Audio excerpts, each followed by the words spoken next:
Steam engines use the power of steam to operate machines. The first steam engines were invented in the late 1600s. They were used to power trains, cars, ships, and other machines for many years. But what is the biggest secret in the history of living animals in a steam engine? Well, find out by watching this video. Domesticated animals offered the most readily available, cost-effective, and effective source of power available to Americans in the 19th century, second only to human muscle power. Anyone who thinks that the steam engine eliminated all other forms of power or that industrialization was a linear process of machines replacing muscle may be surprised by the lasting importance of animal power. In reality, the newer forms of power required the use of animals like horses, mules, and oxen. Although steam technology had great potential and power, it was most useful in stationary engines or locomotives that traveled long distances. For many decades or forever, work animals continued to offer the functions, adaptability, and efficiency that steam engines lacked. Horses played a crucial role in many situations, and only the development of electricity and internal combustion engines could replace them. Animals also enabled significant technological advancements in the field of transportation. After 1825, the Erie Canal connected Buffalo on Lake Erie with Albany on the Hudson River using boats drawn by horses and mules.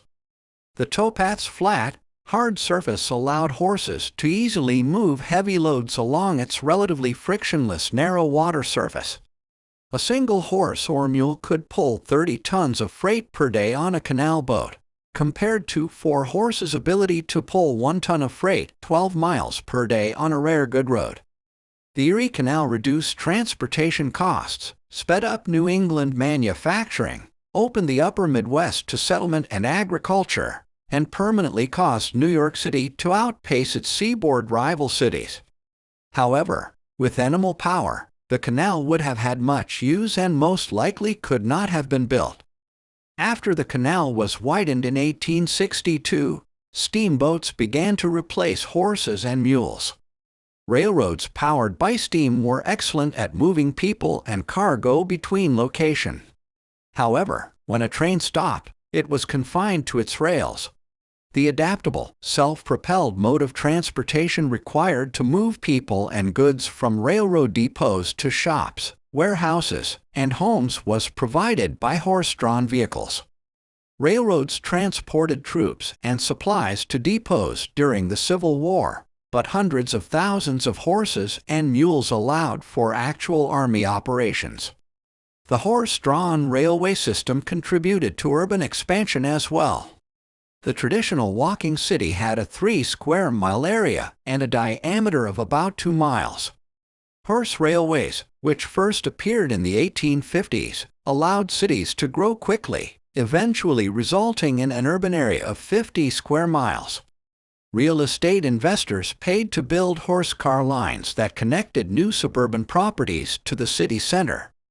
11,760 horses and mules were used on the City of New York's 136 miles of horse car lines by 1880.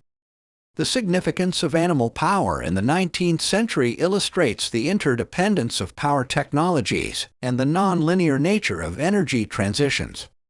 The transition away from animal power, which ended not only the direct use of animals but also entire production and supply chains, was gradual and is still ongoing.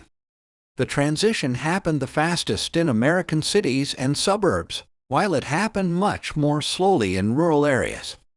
Until the early 1960s, delivery, urban services, and agriculture all continued to be powered by animals. Animal power is still of utmost importance outside of the United States, especially in Africa and Eurasia. Even in the United States, there are some places where using animal power is still the most practical and efficient option. These include small-scale specialized agriculture, particularly organic farming, because animal hooves do not compact the soil and harm the vines, selective logging because horses are excellent at snaking logs out of the woods without destroying underbrush and other trees, and viticulture. What are your thoughts on this? Let us know in the comments section down below. If you enjoyed today's video and found it interesting, then make sure to leave us a thumbs up, and do not forget to subscribe to the channel and click on the bell icon to be always updated with the most exciting content as soon as it's uploaded. Thanks for watching. See you again soon in another video.